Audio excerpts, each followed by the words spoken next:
Om Swastiastu. Selamat pagi para peserta didik. Selamat berjumpa kembali dalam pembelajaran lanjutan dari bab pertama. Bagaimana kabar kalian? Bapak berharap kalian dalam keadaan sehat dan dapat mengikuti pelajaran dari rumah yang dilaksanakan pada hari ini. Baik, sebelum kita melanjutkan materi pelajaran hari ini, sebelum kita buka, marilah kita berdoa terlebih dahulu. Ambil sikap amustia karena Om Saraswati Namastudyam Warade Kamarupini Widya Rambam Karisyami Sidir Bawam Tumesada. Ya, mari kita mulai. Silahkan buka buku pelajarannya. Lanjutkan materi selanjutnya. Nah, pada kesempatan hari ini kita dalam tujuan pembelajaran hari ini yakni membahas tentang mampu menyusun kodifikasi Weda. Nah, ini materi pada KD 4.1 tentang keterampilan. Nah, di sini kalian harus bisa menyusun kodifikasi Weda. Dalam arti seperti apa susunan kodifikasi Weda itu sendiri.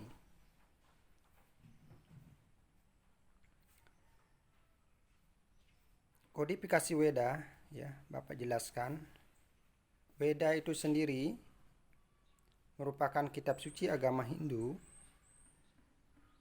wahyu, ya, yang kemudian secara artiahnya berasal dari kata wid yang artinya ilmu pengetahuan, suci, ya.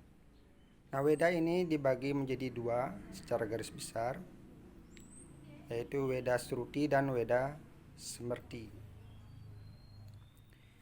Weda Sruti, ya, Weda Sruti ini merupakan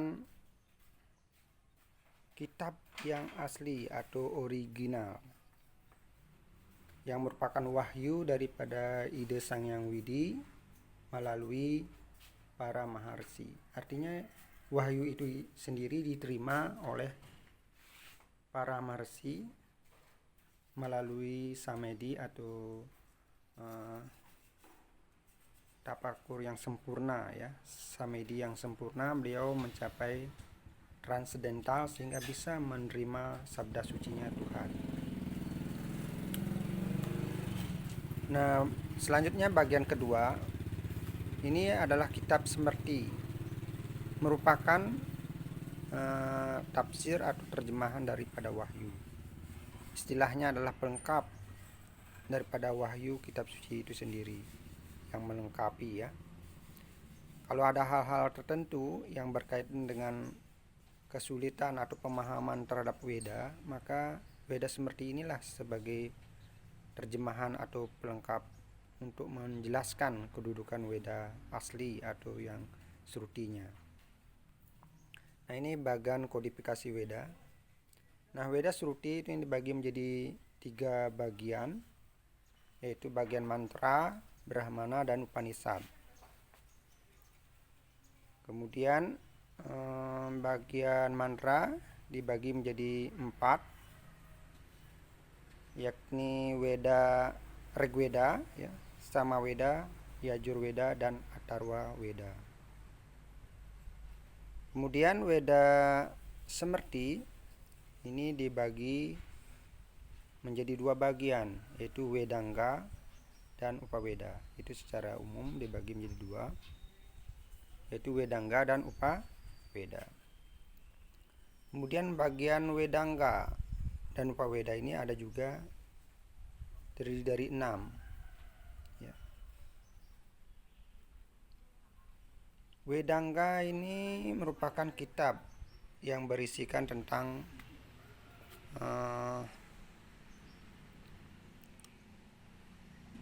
cabang Weda yang berkaitan dengan tata bahasa, ya, yakni Wiyakarana, Siksa, Nirukta, Canda, Jyotisa, dan Kalpa. Nah, itu bagian-bagian Wedangga. Sedangkan Upaweda itu adalah meliputi Itihasa, Purana, Arthasastra, Ayurweda, Gandharwa Weda, dan Danur Weda. Nah, itu secara garis besar kodifikasi Weda. Kalian harus bisa nantinya menyusun gambaran seperti apa kodifikasi Weda itu sendiri dan menjelaskan secara detail isi daripada Weda secara kodifikasi susunannya. Nah, untuk selanjutnya kita bahas satu persatu biar kalian lebih jelas seperti apa susunan daripada kodifikasi Weda itu sendiri. Nah, Weda Sruti secara garis besar dibagi menjadi 3 bagian, yaitu bagian mantra atau disebut dengan samhita, ya. Bagian yang kedua yaitu Brahmana atau Karma Kanda. Ini yang ketiga adalah Upanishad atau Aranyaka Kanda. Bagian mantra. Mantra, kitab mantra ini adalah disebut dengan samhita yang meliputi ada 4, ya. Rigveda yaitu kumpulan mantra-mantra yang memuat ajaran umum dalam bentuk pujaan. Artinya kita gunakan mantra-mantra ini untuk memuja ide Sang Hyang Widiwasa, ya. Memuja ide Sang Hyang Widiwasa, manifestasinya. Kemudian Samaweda yakni kumpulan mantra-mantra yang memuat ajaran umum tentang lagu pujaan. Artinya mantra-mantra yang berkait dengan pujian dan kepada Tuhan atau nyanyian-nyanyian untuk memuji nama kebesaran ide Sang Hyang Widi. Yakni kalau kita dengarkan pujian-pujiannya berupa ya Dharma Gita, ya, Sloka, ya, Sekar Agung, Sekar Alit. Nah, itu semua adalah memuji kebesaran ide Sang Hyang Widiwasa. Kemudian bagian yang ketiga yakni Yajurweda, merupakan kumpulan mantra-mantra yang memuat ajaran umum mengenai pokok-pokok yadnya. Nah, sini artinya mantra-mantra ini berhubungan dengan upacara yadnya, mantra-mantra untuk upacara yadnya. Kemudian yang keempat adalah Atharva Weda, yakni kumpulan mantra-mantra yang memuat ajaran yang bersifat magics atau kekuatan-kekuatan gaib. Nah, ini artinya Atharva Weda ini adalah kumpulan mantra-mantra untuk atau doa-doa yang berhubungan dengan kekuatan magic, kekuatan untuk mengusir roh-roh jahat, ya. Nah, itu sifatnya magic, ya. Dalam hal zaman modern sekarang ini masih tetap ada kekuatan-kekuatan itu yang dipergunakan oleh seseorang, walaupun ini adalah zaman milenial, zaman modern. Contohnya adanya ya santet, liak, ya. Itu adalah kekuatan-kekuatan magic. Sebenarnya ilmu itu tidaklah ada ilmu hitam dan putih, tidak ada. Semuanya ilmu itu sama, tujuannya adalah kebaikan, tetapi cara menggunakannya, apabila ilmu itu digunakan untuk hal-hal yang tidak baik, maka dia akan menjadi hitam atau bersifat ke kiri untuk menyakiti seseorang. Nah, itu namanya kekuatan disebut ilmu hitam. Kemudian apabila mantra-mantra itu digunakan untuk menyembuhkan orang sakit, menolong orang, mengusir kekuatan-kekuatan jahat, nah itu disebut orang sebagai ilmu putih. Nah, itu sebenarnya penggunaan saja. Apabila ilmu itu digunakan untuk hal yang baik, maka dia seperti putih. Apabila penggunaan itu untuk kejahatan, maka dia sebut ilmu hitam. Nah, jadi hal itu hitam putih itu sebenarnya tidak ada. Yang ada ilmu itu tetap bersifat magic, namun karena ilmu itu penggunaannya yang berbeda, maka disebut dengan hitam dan putih tersebut. Nah, bagian Brahmana. Bagian Brahmana ini adalah himpunan buku-buku yang disebut dengan Brahmana atau Karmakanda, merupakan bagian kitab Shruti yang kedua. Nah, jadi ini berkaitan dengan upacara yadnya itu sendiri. Nah, anak-anak, mungkin kalian sudah mengetahui bahwa upacara-upacara keagamaan yang diadakan di dalam masyarakat, baik itu di pura, di dalam keluarga, ya, itu semua adalah hubungannya dengan Brahmana, upacara, ya. Nah, setiap mantra, apakah itu Rigveda, Samaveda, Yajurveda, dan Atharva Veda, berisikan himpunan doa-doa yang digunakan untuk upacara yadnya. Nah, kemudian Rigveda milik kitab Aitareya Brahmana dan Kausitaki Brahmana. Nah, itu ya. Kitab Samaveda memiliki Tandya Brahmana yang dikenal dengan Pancawisma yang memuat legenda yadnya. Nah, seperti itu berkaitan dengan Brahmana. Mungkin kalian sudah jelas sambil diperhatikan buku pelajarannya. Nah, untuk bagian Upanishad, Upanishad ini merupakan bagian-bagian berkaitan dengan teori ketuhanan, filsafat ketuhanan. Karena Upanishad ini merupakan ajaran-ajaran Veda yang merupakan intisari filsafat atau pengetahuan tentang Veda. Apakah itu pengetahuan ketuhanan dan sebagainya. Nah, jadi ilmu pengetahuan di sini bagian Upanishad ini sifatnya rahasia, karena semua yang tergolong Rigveda, Aitareya, Kausitaki, Nanda Bindu, semua Upanishad itu tergolong di dalam ajaran-ajarannya memuat filsafat atau teori-teori ketuhanan yang bersifat rahasia. Karena puncak tertinggi ajaran Veda itu terletak pada Upanishad. Nah, selanjutnya kitab Smriti. Kitab Smriti ini merupakan kitab yang disusun berdasarkan ingatan dari para maharsi. Nah, kitab suci yang tergolong Veda Smriti ini disebut dengan Dharma Sastra. Secara garis besar, arti kata Smriti ini adalah ingatan. Sehingga Veda Smriti ini diartikan sebagai suatu tafsiran atau terjemahan untuk melengkapi kedudukan Veda Shruti. Sehingga kalau orang yang belum memahami tentang Veda, karena tulisannya Veda asli itu sendiri sulit dibaca dan tua sifat tulisannya, beda dengan Sanskerta sekarang itu adalah perpaduan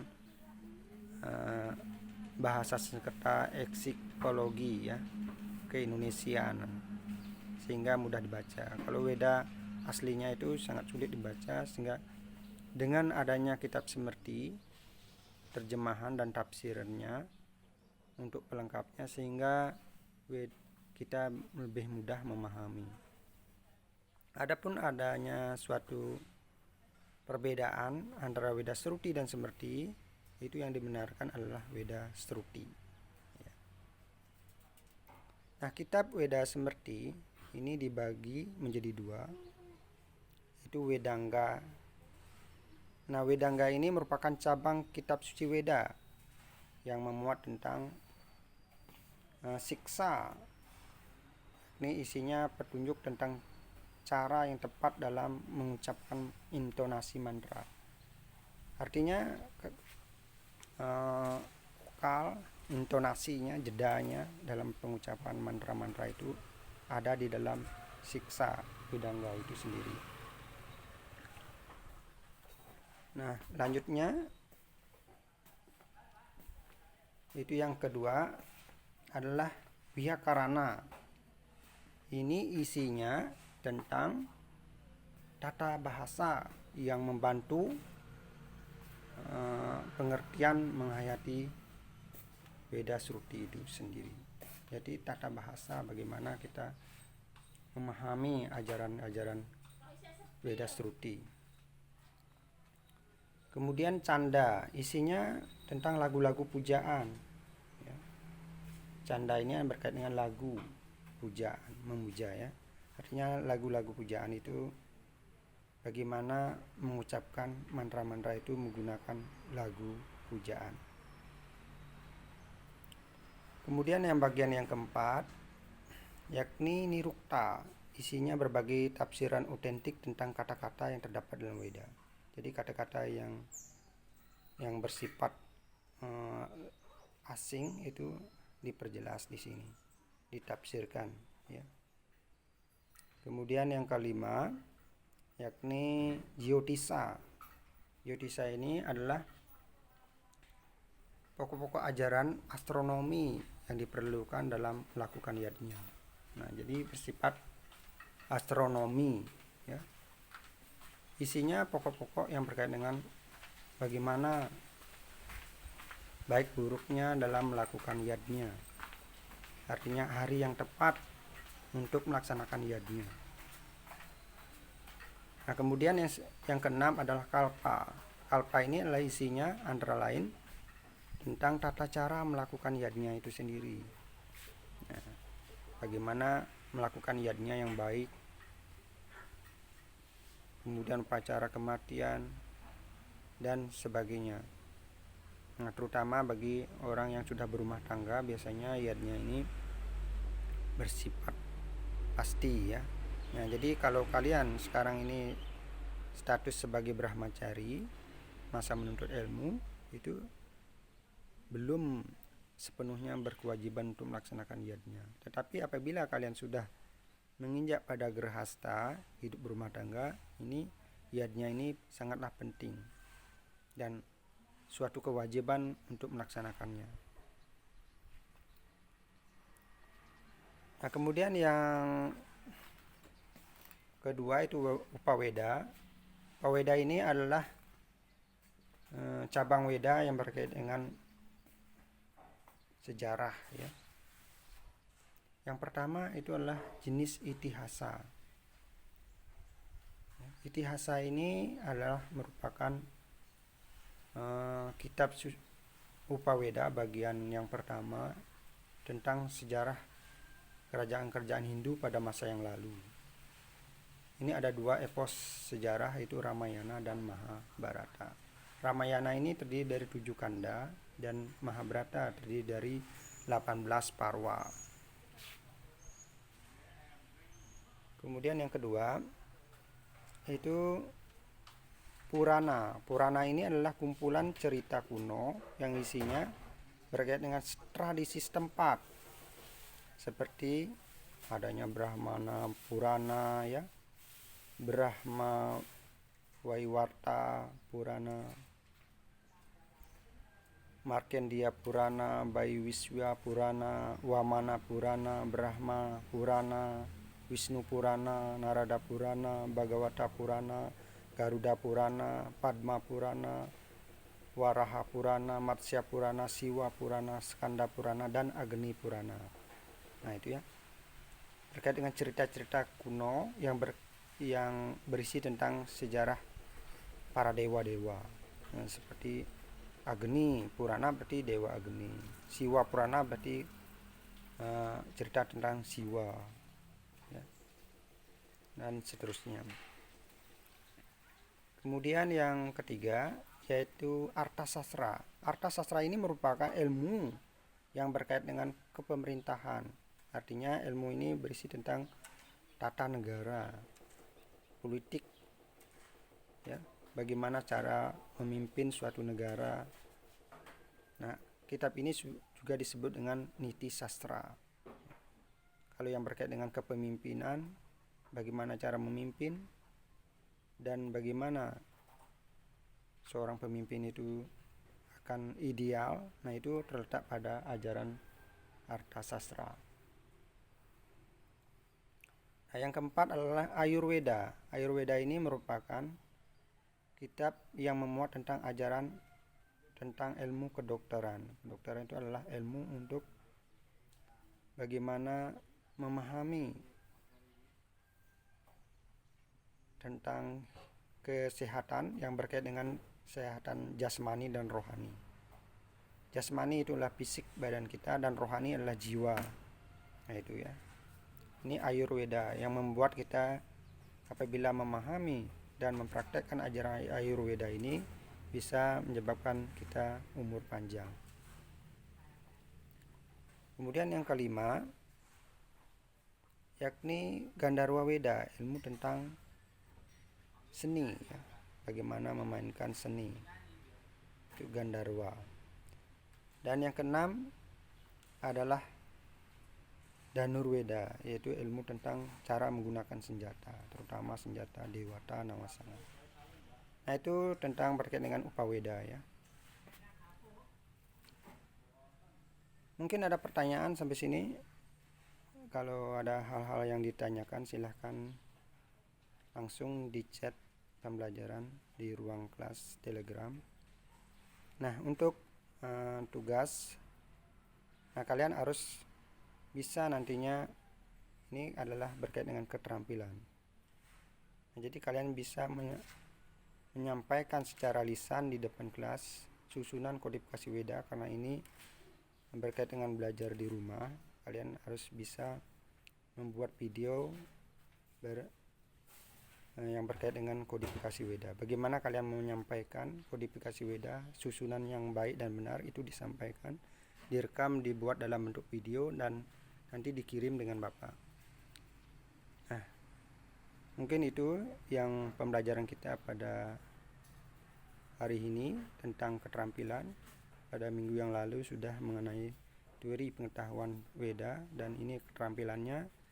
Berarti pengetahuan yang berkaitan dengan Weda berarti sudah selesai, dan kalian